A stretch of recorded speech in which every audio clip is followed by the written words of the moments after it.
और एक बात बताइए मोदी सर जी, ऐसे आप दिन भर ये ऑटो साइकिल रिक्शा को चलाते हो तो ऑटो साइकिल रिक्शा में आपको कितनी मजदूरी, मतलब कितना पैसा डेली का कमा लेते हो? ऐसे मेरे ख्याल से अच्छे खासे कमा लेते होगे यार। अरे अखिलेश, कमाना क्या है, मेहनत मजदूरी ये दिन भर लगे रहते तो कम से कम घर खर्च से इतना तो निकल जाता है। काम चाहे छोटा हो या बड़ा, कोई से भी काम तुम करोगे तो उसमें घर खर्चे के पैसे तो निकल ही जाएंगे, इतना तो मिल ही जाता है। पर ऐसे समझ नहीं आ रहा कि ये सब बात तुम मेरे से क्यों आके पूछ रहे थे? धीरे धीरे आकर के कुछ तो कारण होगा। अरे मोदी सर जी, मैं इसलिए पूछ रहा हूँ कि मेरे भी घर पे एक साइकिल पड़ी तो मैं भी उसका साइकिल ऑटो बनवा के तुम्हारे जैसे बढ़िया बिजनेस करता हूँ। दिन भर साइकिल को ऊपर सामान वामान लादा, दिन भर में 1,500 रुपये की इनकम हो जाएगी। मस्त सूखा धंधा, ना कोई घाटा ना कोई नुकसान, जो भी है सब बचत ही बचत तो रहती है। इसीलिए आया को कुछ मुझे भी राय रास्ता दिखा दो तो आपके जैसे मैं भी एक साइकिल ऑटो बनवा लेता हूँ और मस्त बढ़िया तरीके से मैं भी आपके जैसा बिजनेस करता हूँ।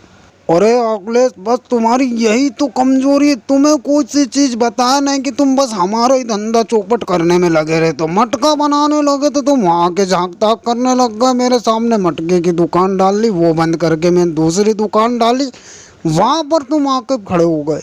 और छोटी सी गैस भरने की मैंने दुकान डाली थी तो वहाँ के झांक झांक करके तुम्हारे चक्कर में मैंने वो बंद कर दिया। अब यहाँ के खड़े हो गए, धीरे धीरे तुमने पूछ लिया, अब तुम भी साइकिल से ऑटो साइकिल बना करके सारा धंधा मेरा चौपट कर दोगे। इसीलिए मैं तुम्हें कुछ बताना नहीं चाहता हूँ राहुल अखिलेश। तुमसे तो वो राहुल ठीक है, उसको एक बार मैंने एक धंधे के बारे में बताया था, आज तक बहुत बढ़िया से वो एक ही धंधे पर डटा हुआ और आज अच्छा खासे कमा रहा। अरे हाँ ना, तो नाराज नाराज काय के लिए होते हो मोदी सर जी? आप ही का तो कहना कि कोई कुछ कर रहा तो उसको देख के कम से कम तुम भी तो कुछ करो, आगे बढ़ो। तो आपको देख के तो आगे बढ़ रहा है, उसमें गलती कौन सा कर रहा हूँ? आप तो खामे खा नाराज हो रहा है और मुझे आगे बढ़ने नहीं दे रहा है। आपके कहना का मतलब है ना कि आगे बढ़ो, कोई कुछ कर रहा तो कम से कम उसे देख कर सोच रहा हूँ, वही मैं कर रहा था। भाइयों बहनों, वीडियो अच्छी लगी तो लाइक कर लेना, सब्सक्राइब कर